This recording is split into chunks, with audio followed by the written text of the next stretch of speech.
AAP today defended its fundraising dinner in Nagpur, adding that whatever will be done using white money and nothing will be in black.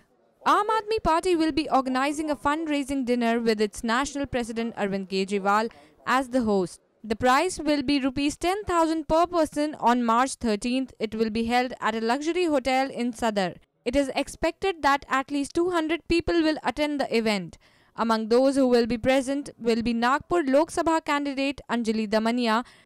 Arvind Kejriwal will be arriving in the city on March 13 on a two-day tour of the region. He will be touring Chandrapur as also Bhandara Lok Sabha constituencies. Anjali Damania, speaking to the media, said they will not accept anything in black. Meanwhile, she did take on the opposition. तो हम तो लोगों से appeal करते हैं, क्योंकि आपको शायद पता है हमारा पक्ष एकमेव पक्ष है जो सिर्फ और सिर्फ वाइट मनी से काम करता है। हम किसी का भी एक पैसा काला धन नहीं लेते। तो हमें फंड्स रेज करने के लिए अलग अलग तरीके करने पड़ते हैं, क्योंकि हम ना किसी का काला धन लेते हैं ना किसी कॉरपोरेट से इस प्रकार के पैसे लेते हैं।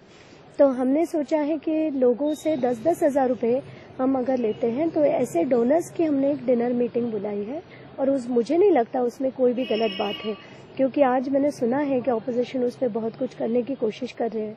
तो मुझे ऐसे लगता है कि ऑपोजिशन को अगर इतना ही शौक है तो वो खुद का थोड़ा सा हिसाब भी बता दे, ये बता दे कि इनके सारे पैसे कहाँ से आते हैं, इनकी बड़ी बड़ी सभाएं कहाँ से होती है, 8-8, 10-10 लाख लोगों को किस तरह से कितने बसेस में लाया जाता है और ये सारा पैसा कहाँ से आता है। इतना ही नहीं, ये जो हेलीकॉप्टर में यहाँ से वहाँ जाते हैं वो पैसा कहाँ से आता है। This report was brought to you by NNIS.